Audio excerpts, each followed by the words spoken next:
So what advice would you have to people that are potentially worrying about the fact that they might have not been born into money? I would say that regardless of the fact if you're born into money or you're not born into money, you cannot control either. So you can't control the fact that you weren't born into money, and you can't control the fact that you were born into money. The only thing that you can control is what you do today and how you make a positive impact moving forward tomorrow.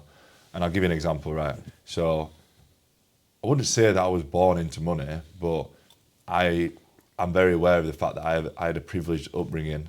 I've got a dad that's an amazing dad and a mum that's an amazing mum. They gave me everything that I needed as a kid, and I never went short as a kid.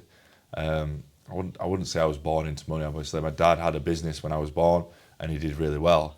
You know, he wasn't a millionaire or anything like that, but I always had enough growing up. But what I did was, when I obviously lost Liam, I couldn't control that I was privileged growing up. It was obviously good, and I'm not complaining about it. But what happened to me with losing Liam was awful. Obviously, you wouldn't wish that upon anybody. Losing your brother to suicide and being the one that found him had a massive negative impact on me and my mental health.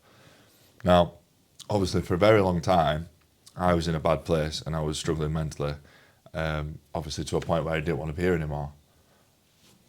But I got to a point where I'm like, I can't fucking control what's happened. I cannot control the fact that Liam died. What am I going to do about it? I'm going to pick myself up, I'm going to crack on, and I'm now going to start focusing on the things that I can control.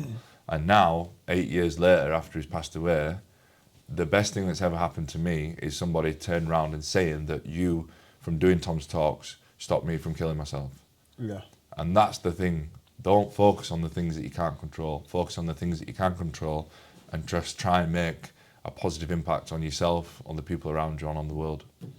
Yeah, I think we did touch on the fact that it was very loosely said, but by no means are you glad that it happened to you whatsoever. However, the positive impact that you have had on the world and your own life because of that event has been very, very, very positive. You wouldn't be where you are today if it wasn't for that happening.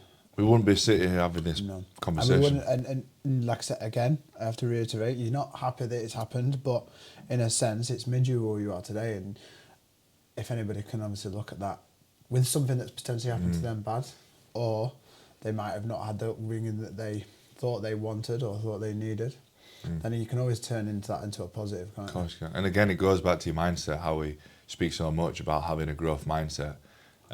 And unfortunately, there's so many people in the world that do have negative things happen. They do have challenges, they have trauma, they have adversity. And obviously I feel for those people, but you've still got a choice.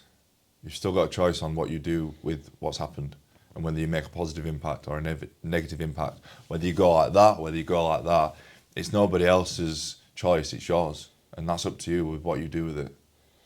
What's that saying? Yesterday was something, tomorrow's a mystery. What's that? I've got. Yesterday's history, tomorrow's history, today is a gift.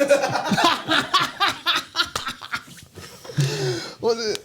Tomorrow's a mystery. Tomorrow's a mystery. Whoa. Yesterday was history. Yesterday was history. Tomorrow's a mystery. Today's a gift. That's why they call it the present. That's why they call it the present.